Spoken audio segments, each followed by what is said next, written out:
দশম শ্রেণীর প্রিয় শিক্ষার্থী এসএলদার স্যার ইউটিউব চ্যানেল থেকে তোমাদের সবাইকে স্বাগতম। আজকে তোমাদের জন্য আরও একটি নতুন ভিডিও নিয়ে এসেছি, ইতিহাস মডেল প্রশ্ন 3। অর্থাৎ ইতিপূর্বে আমি দুটি সেট দিয়েছি, আজকের সেট নম্বর 3, দ্বিতীয় পর্যায়ক্রমিক মূল্যায়ন 2026 40 মার্কের একটি স্কুলের প্রশ্ন। আমি বিশ্লেষণ সহ সম্পূর্ণ সমাধান দেখাবো তোমাদের এই ভিডিওতে। কাজে তোমরা যারা এখনও আমার চ্যানেলটিকে সাবস্ক্রাইব করোনি তারা এখনই চ্যানেলটিকে সাবস্ক্রাইব করে বেল আইকনটি প্রেস করে দাও। দেখতে পাচ্ছ, এটা বর্ধমান মিউনিসিপ্যাল হাই স্কুলের প্রশ্ন, সেকেন্ড ইউনিট এভালুয়েশন টেস্ট 2026। আর এটা ফুল মার্ক 40, সময় থাকবে 90 মিনিট, আর সেট নম্বর 3। হ্যাঁ, এখানে পূর্ণাঙ্গ প্রশ্নটা দেখতে পাচ্ছ, সঠিক উত্তরের বেছে নিয়ে লেখো, এরকম 10টি প্রশ্ন আছে, আমরা বড় করে দেখাচ্ছি। তারপরের প্রশ্ন হচ্ছে ক স্তম্ভের সঙ্গে খ স্তম্ভ মিলকরণ, এবং পরবর্তীতে যেটা 2-2 প্রদত্ত ভারতের রেখা মানচিত্রে নিম্নলিখিত স্থানগুলো চিহ্নিত করে নামাঙ্কিত করো। হ্যাঁ, তারপরে আমার বাকি যে প্রশ্নগুলি 3 নম্বরে 2টি অথবা 3টে বাক্য উত্তর দাও, 7 বা 8টি বাক্য উত্তর দাও, এরকম করে প্রশ্ন আছে। ফাইনালি 15 বা 16টি বাক্য, অর্থাৎ এখানে টোটাল 5 নম্বরে 8 মার্কের প্রশ্ন আছে। আমরা এক এক করে এখন প্রশ্নের উত্তর দেখব। হ্যাঁ, তাহলে প্রশ্নের উত্তর যদি দেখি, প্রথমেই আমরা দেখব 1 নম্বরের প্রশ্ন, টোটাল 10টি এমসিকিউ যে দেখাচ্ছি। তো এখন এই 10টি এমসিকিউ, ভারতের প্রথম রাজনৈতিক প্রতিষ্ঠান হলো, ভারতের প্রথম রাজনৈতিক প্রতিষ্ঠান আমরা যদি বলি বঙ্গভাষা প্রকাশিত সভা। হ্যাঁ, কারণ বঙ্গভাষা প্রকাশিত সভা 1836 সালে প্রতিষ্ঠিত হয়। এটিকে আধুনিক ভারতের প্রথম রাজনৈতিক প্রতিষ্ঠান হিসেবে ধরা হয়। এই সভায় বাংলা ভাষার উন্নতির পাশাপাশি প্রশাসন ও জনস্বার্থ সংক্রান্ত বিভিন্ন বিষয় নিয়ে আলোচনা করা হতো এবং সরকারের কাছে আবেদনপত্র পাঠানো হতো। ইতিহাসবিদদের মতে এই কারণে এটি ভারতের প্রথম রাজনৈতিক সংগঠন হিসেবে স্বীকৃত। এরপর অযোধ্যার সিপাহী বিদ্রোহের নেতৃত্ব দিয়েছিলেন, কে দিয়েছিলেন? আমরা যদি দেখি, উত্তর হবে এখানে বেগম হজরত মহল। 1857 সালের মহাবিদ্রোহ অযোধ্যা যেটা বেগম হজরত মহল তার পুত্র বীরজিশ কদরকে নবাব ঘোষণা করে ইংরেজদের বিরুদ্ধে সংগ্রামে নেতৃত্ব দেন। এরপরের প্রশ্ন, গোরা উপন্যাসটি প্রকাশিত হয়েছিল 1910 খ্রিস্টাব্দে। রবীন্দ্রনাথ ঠাকুরের বিখ্যাত উপন্যাস গোরা 1910 সালে গ্রন্থাগারে প্রকাশিত হয়েছে। জাতীয়তাবাদ, ধর্ম এবং সমাজ চেতনার গভীর বিশ্লেষণ রয়েছে। এরপরে বিশ্বভারতী প্রতিষ্ঠায় রবীন্দ্রনাথকে সাহায্য করেছিলেন, কে সাহায্য করেছিলেন? ব্রজেন্দ্রনাথ শীল। বিশ্বভারতী প্রতিষ্ঠায় পরিকল্পনা, শিক্ষাদর্শ গঠনে দার্শনিক ব্রজেন্দ্রনাথ শীল রবীন্দ্রনাথকে গুরুত্বপূর্ণ পরামর্শ সহযোগিতা করেন। এরপরে তোমার হিস্ট্রি অফ হিন্দু কেমিস্ট্রি গ্রন্থের লেখক হচ্ছে প্রফুল্লচন্দ্র রায়, আচার্য প্রফুল্লচন্দ্র রায়। হিস্ট্রি অফ হিন্দু কেমিস্ট্রি ভারতীয় রসায়নের ইতিহাস ভিত্তিক একটি বিখ্যাত গ্রন্থ। এরপরের প্রশ্ন, তোমার জাতীয় শিক্ষা পরিষদের প্রথম সভাপতি ছিলেন কে? জাতীয় শিক্ষা পরিষদের প্রথম সভাপতি ছিলেন রাসবিহারী ঘোষ। 1906 সালে প্রতিষ্ঠিত জাতীয় শিক্ষা পরিষদ, ন্যাশনাল কাউন্সিল অফ এডুকেশনের প্রথম সভাপতি ছিলেন স্যার রাসবিহারী ঘোষ। এই উদ্দেশ্য ছিল জাতীয় আদর্শে আধুনিক শিক্ষা বিস্তার। এরপরের প্রশ্ন, মোপলা বিদ্রোহ নেতৃত্ব দিয়েছিলেন কে? শান্তিনিকেতনে কলাভবন তৈরি হয়েছিল কত সালে? এটা হচ্ছে 1909 খ্রিস্টাব্দে। রবীন্দ্রনাথ ঠাকুর শান্তিনিকেতন শিল্প শিক্ষার প্রসারের উদ্দেশ্যে কলাভবন প্রতিষ্ঠা করেন। মাধ্যমিক ইতিহাসের পাঠ্যক্রম অনুযায়ী এর প্রতিষ্ঠা বর্ষ 1909। এরপরের প্রশ্ন, মোপলা বিদ্রোহ নেতৃত্ব দিয়েছিলেন কে? ইয়াকুব হাসান। 1921 সালে মাদ্রাস প্রেসিডেন্সির মালাবার অঞ্চলে সংগঠিত এটি ছিল খিলাফত আন্দোলন, অসহযোগ আন্দোলনের প্রেক্ষাপটে কৃষক ও মোপলা মুসলমানদের বিদ্রোহে প্রদত্ত বিক্ষোভগুলোর মধ্যে ইয়াকুব হাসানকে মোগলা বিদ্রোহের নেতা হিসেবে ধরা হয়। তাই সঠিক উত্তর হচ্ছে খ। এরপরের প্রশ্ন হচ্ছে দেশপ্রাণ আখ্যায় ভূষিত করা হয়েছিল কাকে? 1 নয় প্রশ্ন, দেশপ্রাণ আখ্যায় বীরেন্দ্রনাথ শাসমলকে। স্বাধীনতা সংগ্রামে বীরেন্দ্রনাথ শাসমল জনগণের স্বার্থে নিরলস কাজ করার জন্য দেশপ্রাণ উপাধি ভূষিত হন। এরপরে হচ্ছে AITUC এর প্রথম সাধারণ সম্পাদক ছিলেন কে? এর প্রথম সাধারণ সম্পাদক ছিলেন হচ্ছে দেওয়ান চমনলাল। 1920 সালে AITUC অর্থাৎ all India trade union Congress এর প্রথম সভাপতি ছিলেন লাল লাজপত রায়। এর প্রথম সাধারণ সম্পাদক ছিলেন দেওয়ান চমনলাল। এই ছিল 1 থেকে 10 নম্বর পর্যন্ত প্রশ্ন। এরপর আমরা চলে যাব 2 নম্বরের প্রশ্ন। নিচের প্রশ্নগুলোর উত্তর দাও, ক স্তম্ভের সঙ্গে খ স্তম্ভের মিল করো। তাহলে এখানে দেখো, ন্যাশনাল পেপার, এটা 2 উত্তর হবে নবগোপাল মিত্র। সন্দেশ পত্রিকা, এটা 3 নম্বর উত্তর হবে সুকুমার রায়। গণবাণী পত্রিকা, এটা মুজফ্ফর আহমদ, 1 নম্বর অপশন হবে। তাহলে এভাবে আমরা উত্তরটা দিয়ে দিলাম। এরপর আমরা চলে যাব 2-এর এই উপবিভাগ 2-এর প্রশ্নের উত্তরে। উদাত্ত ভারতের রেখা মানচিত্রে নির্মিত স্থানগুলো নামাঙ্কিত করো। এখানে মহাবিদ্রোহের কেন্দ্র অযোধ্যা, বা এভাবে লেখে। 1857 সালে মহাবিদ্রোহের অন্যতম প্রধান কেন্দ্র ছিল অযোধ্যা। এখানে বেগম হজরত মহল ইংরেজদের বিরুদ্ধে বিদ্রোহের নেতৃত্ব দেন। মানচিত্র উত্তর প্রদেশের রাজ্যে অযোধ্যা চিহ্নিত করতে হবে। তারপরে ঢাকা প্রেসের অবস্থান। ঢাকা প্রেস অতিরিক্ত বাংলার ঢাকা শহরে অবস্থিত ছিল। বাংলার ভাষা ও জাতীয়তাবাদী সাহিত্যের প্রকাশে এই প্রেস গুরুত্বপূর্ণ ভূমিকা পালন করেছিল। মানচিত্রে বর্তমানে বাংলাদেশের রাজধানী ঢাকা চিহ্নিত করাতে হবে। এরপরে চৌরি চৌরা। চৌরি চৌরা উত্তরপ্রদেশের গোরখর জেলার একটি ঐতিহাসিক স্থান। 1922 সালে চৌরি চৌরা ঘটনার পর মহাত্মা গান্ধী অসহযোগ আন্দোলনে প্রত্যাহার করে নেন এবং মানচিত্র উত্তরপ্রদেশের গোরখাপুর নিকটে চৌরি চৌরা চিহ্নিত করা হয়।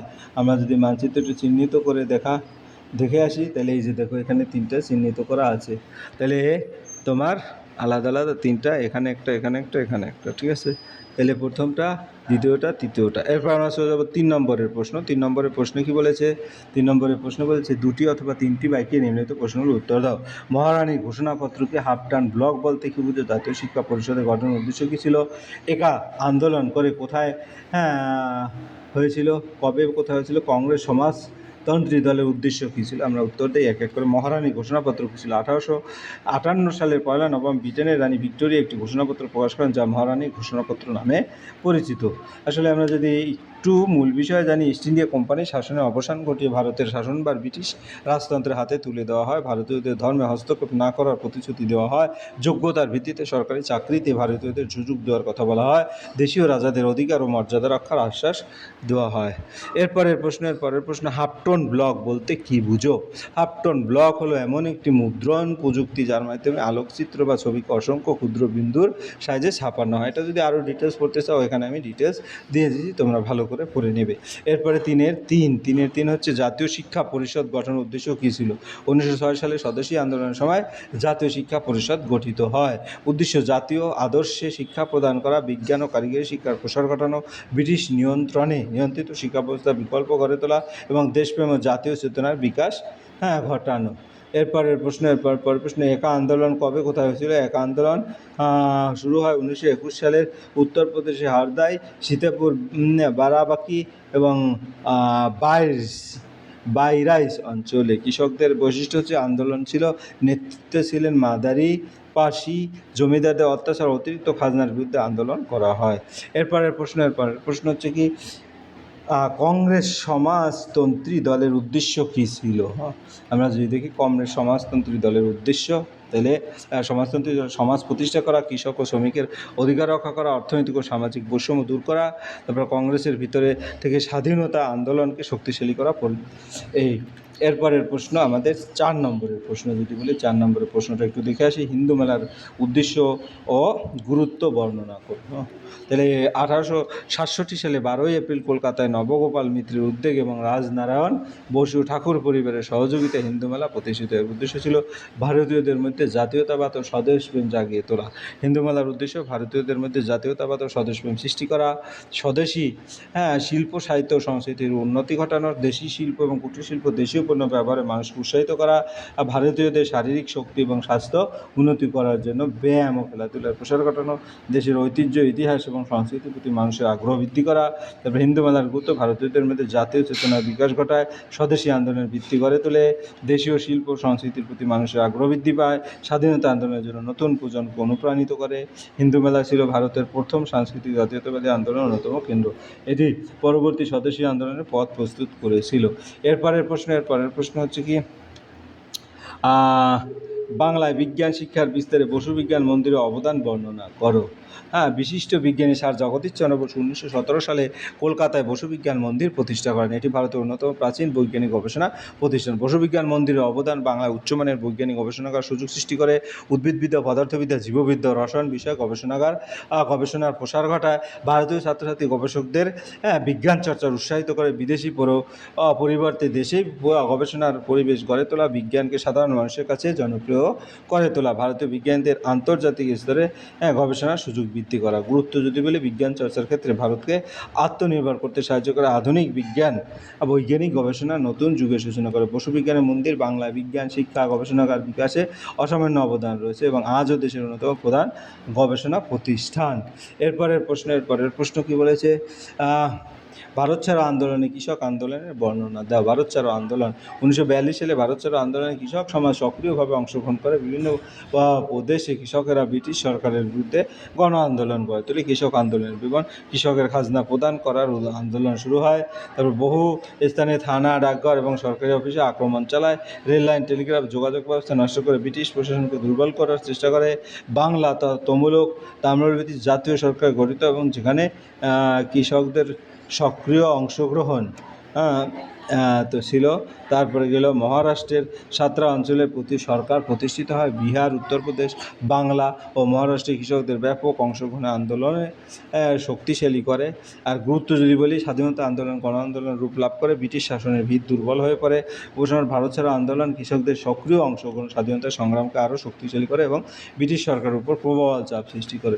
এরপরের প্রশ্ন হচ্ছে 15 বা 16টি বাক্য, অর্থাৎ এখানে 8 নম্বরের প্রশ্ন। সিপাহী বিদ্রোহের প্রকৃতি বিশ্লেষণ করো। সিপাহী বিদ্রোহ যদি বলি, 1857 সালে সিপাহী বিদ্রোহ ভারতের ইতিহাসে এক যুগান্তকারী ঘটনা।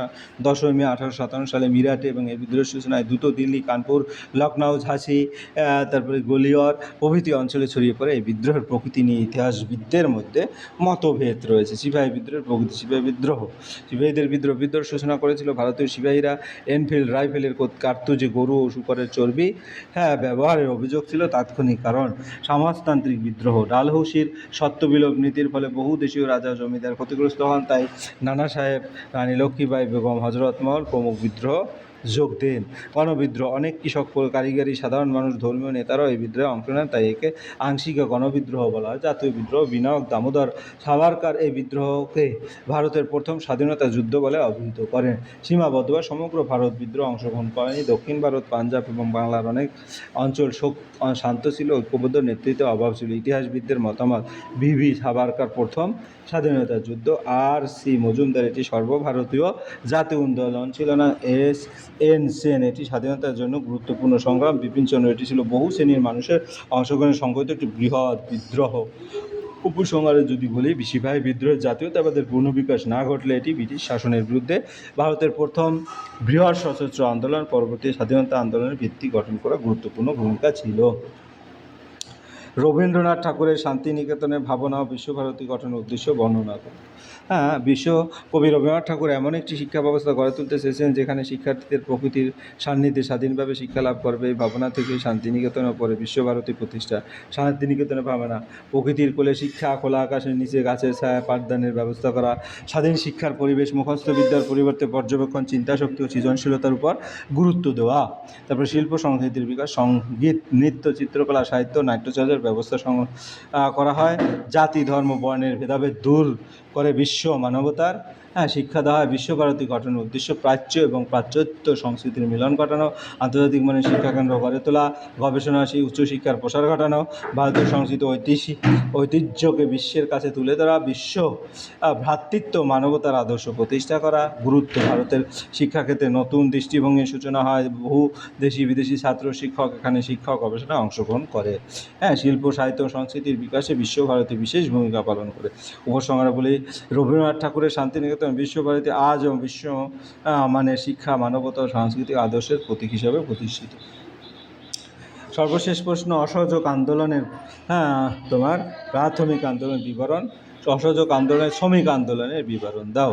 1920-22 সালের অসহযোগ আন্দোলনের সময় ভারতীয় শ্রমিক শ্রেণী ব্রিটিশ শাসন এবং মালিক পক্ষের শোষণের বিরুদ্ধে আন্দোলনে সক্রিয় অংশগ্রহণ করে। এই সময় শ্রমিক আন্দোলন নতুন গতি লাভ করে। শ্রমিক আন্দোলনের বিবরণ। ধর্মঘটের বৃদ্ধি। দেশের বিভিন্ন শিল্পাঞ্চলে বহু ধর্মঘট সংগঠিত হয়। শ্রমিকদের দাবি ন্যায্য মজুরি বৃদ্ধি, কর্মঘণ্টা কমানো, উন্নতি কর্মপরিষেবা, শ্রমিক অধিকার নিশ্চিত করা। AITUC প্রতিষ্ঠা। 1920 সালে all India trade union Congress প্রতিষ্ঠিত হয়। এর প্রথম সভাপতি ছিলেন লালা লাজপত রায় এবং প্রথম সাধারণ সম্পাদক ছিলেন দেওয়ান চমনলাল। জাতীয় আন্দোলনের প্রভাব। মহাত্মা গান্ধীর নেতৃত্বে অসহযোগ আন্দোলনের আদর্শ শ্রমিকদের আন্দোলন প্রভাব ফেলে। প্রধান ধর্মঘট। বোম্বাইয়ের বস্ত্রকলা, কলকাতার পাটকল, রেলওয়ে শ্রমিকদের আন্দোলনের ফলাফল শ্রমিকদের মধ্যে ঐক্য বৃদ্ধি পায়। ট্রেড ইউনিয়ন আন্দোলন শক্তিশালী হয়। বাক স্বাধীনতা আন্দোলনে শ্রমিকদের অংশগ্রহণ বৃদ্ধি পায়। শ্রমিকদের রাজনৈতিক সচেতনতা বৃদ্ধি পায়। জাতীয় আন্দোলন গণ আন্দোলনের রূপ লাভ করে। শ্রমিক সংগঠনের ভবিষ্যৎ স্বাধীনতা সংগ্রামে গুরুত্বপূর্ণ ভূমিকা পালন করে। অসহযোগ আন্দোলনের সময় শ্রমিক আন্দোলনে শুধু শ্রমিকদের অধিকার আদায়ই সীমাবদ্ধ ছিল না, এটি ভারতের স্বাধীনতা আন্দোলনকে শক্তিশালী করেছিল এবং পরবর্তী ট্রেড ইউনিয়ন আন্দোলনের ভিত্তি স্থাপন করেছিল। এই ছিল এই ভিডিওর আদ্যাপান্ত। আশা করি ভিডিওটি মনোযোগ সহকারে দেখলে ফুল প্রশ্ন কিন্তু ক্লিয়ার বুঝতে পারবে। পরিশেষে বলবো, ভিডিওটি দেখার জন্য অসংখ্য ধন্যবাদ। ভিডিওটি ভালো লাগলে লাইক, কমেন্ট, শেয়ার করতে ভুলবে না। वीडियोस बनाने हैं, फिल्मोरा है ना।